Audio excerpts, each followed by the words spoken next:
नमस्कार। अभिनेत्री कंगना रनौत एक बार फिर खबरों में हैं और उन्हें लेकर पूरे महाराष्ट्र में एक अलग तरह की वेव चल रही है।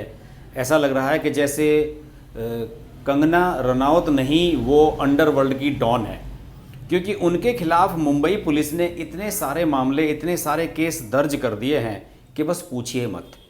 देखिए, पहले मैं इस मामले की डिटेल में जाने से पहले आपको ये बताऊंगा कि कंगना रनौत पर कौन कौन से केस दर्ज किए गए हैं, किन धाराओं में दर्ज किए गए हैं और उनके मायने क्या हैं।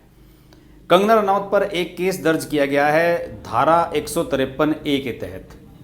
आईपीसी की धारा 153A उन लोगों पर लगाई जाती है जो धर्म, भाषा, नस्ल वगैरह के आधार पर लोगों में नफरत फैलाने की कोशिश करते हैं। इसके तहत 3 साल तक की कैद या जुर्माने का प्रावधान है। दूसरी धारा जो उन पर लगाई गई है, धारा 295A, इसके अंतर्गत ऐसे अपराध आते हैं जहां आरोपी व्यक्ति भारत के नागरिकों के किसी समुदाय विशेष की भावनाओं को आहत करने के मकसद से उनके धर्म या धार्मिक विश्वासों का अपमान करता है या ऐसा करने का प्रयत्न करता है। तीसरा मामला, धारा 124A, यदि कोई भी व्यक्ति भारत की सरकार के विरोध में सार्वजनिक रूप से ऐसी किसी गतिविधि को अंजाम देता है, इससे देश के सामने सुरक्षा का संकट पैदा हो सकता है, तो उसे उम्र कैद तक की सज़ा दी जा सकती है। इन गतिविधियों का समर्थन करने या प्रचार प्रसार करने पर भी किसी को देशद्रोह का आरोपी मान लिया जाएगा। और एक है धारा 34। आईपीसी की धारा 34 के अनुसार जब आपराधिक कृत्य सभी व्यक्तियों ने सामान्य इरादे से किया हो तो हर व्यक्ति उसी तरह जिम्मेदार होता है जैसे कि अपराध उसके अकेले के द्वारा ही किया गया हो। देखिए, कितनी भारी भरकम धाराएं लगाई गई हैं और इन भारी भरकम धाराओं को लगाने के पीछे सिर्फ एक राजनीतिक मंशा नज़र आती है। आपको पता ही होगा कि कंगना रनौत लॉकडाउन, जो ये कोरोना काल चला है, इसके दौरान काफ़ी वोकल रही हैं और उन्होंने कई मुद्दों को लेकर महाराष्ट्र की उद्धव ठाकरे सरकार को ललकारा है।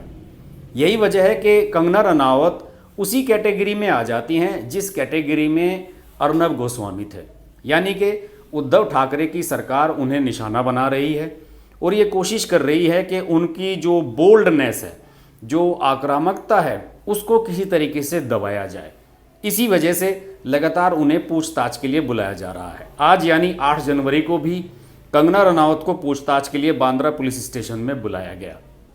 कंगना रनौत वहां सफ़ेद साड़ी में पहुंची और मुझे तो लगता नहीं कि उनमें पूछताछ क्या हुई, लेकिन जितनी अट्रैक्टिव साड़ी उन्होंने पहनी हुई थी और जिस अंदाज में पहनी हुई थी, वो मीडिया के फोकस में कुछ ज़्यादा ही रहा।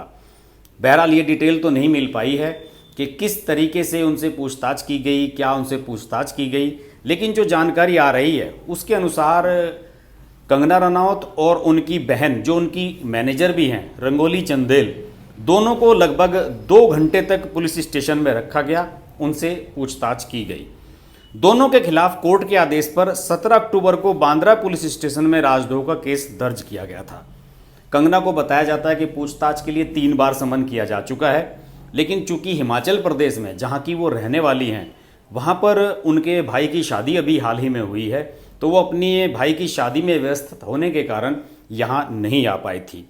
और ये भी बताया जाता है कि अगर कंगना रनौत के खिलाफ पुख्ता सबूत पुलिस को मिलते हैं तो उनके खिलाफ एक्शन लिया जा सकता है, उन्हें गिरफ्तार भी किया जा सकता है। और कंगना रनौत पर हिंदू मुस्लिम के नाम पर फूट डालने के आरोप लगे हैं। इसके अलावा कंगना के खिलाफ इसी तरह के एक मामले में तुमुकुर, जो कि कर्नाटक में है, वहाँ भी एक FIR दर्ज हुई थी। उन पर किसानों का अपमान करने के आरोप लगे थे। इससे पहले 25 नवंबर को बॉम्बे हाईकोर्ट ने कंगना और उनकी बहन रंगोली चंदेल की याचिका पर सुनवाई करते हुए दोनों को 8 जनवरी को बांद्रा पुलिस स्टेशन में हाजिर होने का आदेश दिया था। इस हाजिरी से पहले, जिसके लिए वो गई थी, एक क्या कहना चाहिए कि एक तड़ी पार अपराधी की तरह वहाँ पर हाजिरी दर्ज कराने के लिए, उससे पहले कंगना रनौत ने इंस्टाग्राम पर एक वीडियो पोस्ट किया और उसमें उन्होंने कहा कि मैंने जब से देश के हित में बात की है तो मेरे ऊपर अत्याचार किए जा रहे हैं, शोषण किया जा रहा है, ये पूरा देश देख रहा है। गैरकानूनी तरीके से मेरा घर तोड़ दिया गया। किसानों के हित में बात करने के लिए हर रोज न जाने कितने केस डाले जा रहे हैं, यहाँ तक कि हंसने के लिए भी एक केस मेरे ऊपर हुआ है। इसके अलावा कंगना ने यह भी कहा कि कोरोना काल के दौरान डॉक्टरों के हित में बात करने के लिए उनकी बहन रंगोली चंदेल पर केस डाल दिया गया। इसके अलावा उस केस में उनका, कंगना का भी नाम जोड़ दिया गया, जबकि उनका उससे कोई मतलब नहीं था और उस समय वो ट्विटर पर एक्टिव भी नहीं थी। ये बात कंगना ने बिल्कुल सही कही है। ट्विटर का जो पहले अकाउंट हैंडल था कंगना रनौत टीम का था, ना कि कंगना रनौत का। अब कंगना रनौत उससे खुद ट्वीट करती हैं और उन्होंने कहा कि उस केस को चीफ जस्टिस ने रिजेक्ट भी कर दिया और चीफ जस्टिस ने यह भी कहा कि इस केस का कोई तुक नहीं है, क्योंकि जब वो ट्विटर पर एक्टिव हैं ही नहीं तो आप उनके खिलाफ केस कैसे कर सकते हैं। इसके अलावा कंगना ने अपने वीडियो में ये कहा है कि मुझसे कहा गया कि आपको पुलिस थाने जाकर हाजिरी लगानी पड़ेगी। किस बात की हाजिरी लगानी पड़ेगी ये कोई बताने को तैयार नहीं है। मैं सुप्रीम कोर्ट से पूछना चाहती हूँ कि ये क्या मिडिवल एज, जिसे कहते हैं मध्य काल, हम पौराणिक काल में पहुँच गए हैं जहाँ औरतों को जिंदा जलाया जाता है। मैं कुछ बोल नहीं सकती, बता नहीं सकती। इस तरह के अत्याचार दुनिया के सामने हो रहे हैं। जिस तरह हजारों खून के आंसू गुलामी में सहे हैं, अगर राष्ट्रवादी बातों को दबाया जाएगा तो फिर से यह सहन करना पड़ेगा। आपको मैं बताऊं कि कंगना आरोप पर एक वकील साहब हैं, साहिल अशरफ अली सैयद। इन्होंने बांद्रा कोर्ट में दायर एक अर्जी में कहा था कि कंगना रनौत पिछले कुछ महीनों से लगातार बॉलीवुड को नेपोटिज्म और फेवरिज्म का हब बताकर इसका अपमान कर रही हैं।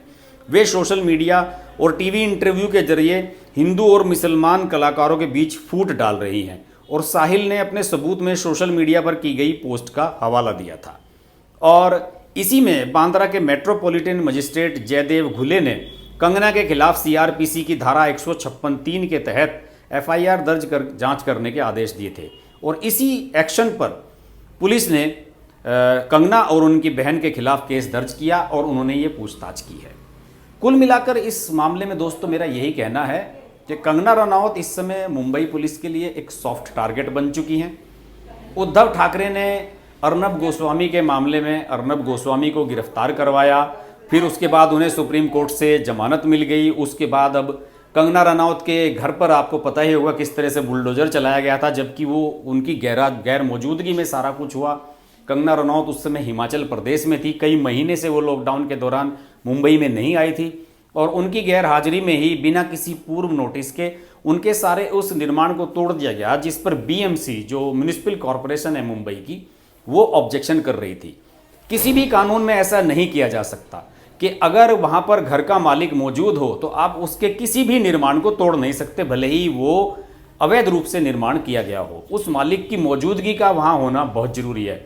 लेकिन कंगना रनौत के मामले में ऐसा नहीं हुआ और अपने आप को दबंग और शेर दिल कहने वाली शिवसेना ने एक कायरतापूर्ण हरकत की और कंगना रनौत के घर के एक बड़े हिस्से को तोड़ दिया। उनका करोड़ों रुपए का नुकसान हुआ। इस मामले में हाईकोर्ट ने बीएमसी को और महाराष्ट्र सरकार को लताड़ भी पिलाई कि ये आपने ऐसा कैसे कर दिया, ये गैर कानूनी है। लेकिन बहरहाल इस मामले में सबसे बड़ी जो अजीबोगरीब बात है वो ये है कि कंगना रनौत शुरू से ही अपना जो नज़रिया है वो प्रो बीजेपी दिखा रही हैं। उन्होंने कई बार अपने स्टेटमेंट में नरेंद्र मोदी की तारीफ की है। अमित शाह ने जब उन्हें वाई श्रेणी की सुरक्षा उपलब्ध करवाई थी तो उस समय भी कंगना रनौत ने उनका धन्यवाद दिया था और उनसे कहा था कि आपने मुझे सिक्योरिटी दी है, इसके लिए शुक्रिया। लेकिन उसके बावजूद भी बीजेपी का कोई नेता खुलकर कंगना रनौत के समर्थन में आता हुआ नजर नहीं आ रहा है और ये झुंझलाहट कंगना रनौत के आज के वीडियो में नजर आई। उन्होंने साफ तौर पर यह कहा है कि क्या राष्ट्रवादी सोच होना या राष्ट्र के बारे में बात कहना कोई गुनाह है, और यही वजह है कि कंगना रनौत के पिछले जितने भी स्टेटमेंट हैं, भले ही वो उन्होंने देश के लिए दिए या देश के अगेंस्ट जो लोग काम कर रहे थे उनके खिलाफ दिए, लेकिन इन सारे जितने भी ये उनके बयान थे वो सारे के सारे थे तो देशभक्ति से भरपूर, जैसा कि कंगना रनौत खुद क्लेम कर रही हैं। और इससे निश्चित रूप से जो बीजेपी की विचारधारा है वो कहीं ना कहीं से रिफ्लेक्ट होती है। कंगना रनौत उन्हें सपोर्ट करती है, लेकिन इसके बावजूद भी कंगना रनौत के सपोर्ट में ना तो महाराष्ट्र में किसी भी बीजेपी नेता ने आवाज़ उठाई है और ना ही बॉलीवुड उन्हें सपोर्ट कर रहा है और ना ही सेंट्रल गवर्नमेंट से कोई बड़े बीजेपी नेता उन्हें सपोर्ट में सामने आ रहे हैं। और यही वजह उन्होंने कही है कंगना रनौत ने कि जो राष्ट्रवादी सोच है उन लोगों को यहाँ पर बहुत बुरी स्थिति का सामना करना पड़ रहा है। बहरहाल अब फिलहाल यही नज़र आ रहा है कि कंगना रनावत की अभी थाने में हाजिरी लगती रहेगी और उन्हें अभी कोर्ट कचहरी लंबी करनी होगी। इसके अलावा कंगना रनावत के भविष्य को लेकर सबसे महत्वपूर्ण बात यह है कि आने वाले समय में उनकी फिल्में बॉक्स ऑफिस पर किस तरीके से प्रदर्शन करेंगी, वो फिल्में अच्छी चलेंगी या नहीं, इस पर भी बहुत कुछ निर्भर करेगा। क्योंकि अब सारा बॉलीवुड एक तरफ है और कंगना रनावत एक तरफ खड़ी हुई हैं।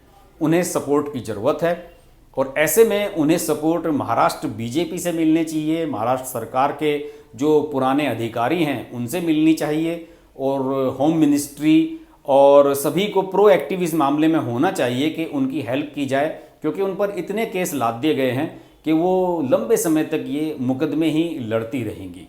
बहरहाल कंगना रनावत के इरादे बता रहे हैं कि वो झुकने वाली नहीं है।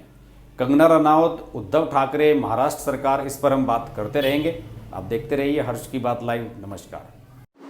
अगर आपको हमारी वीडियो पसंद आई तो वीडियो को लाइक करें, चैनल को सब्सक्राइब करें और नोटिफिकेशंस के लिए बेल आइकन को प्रेस करें।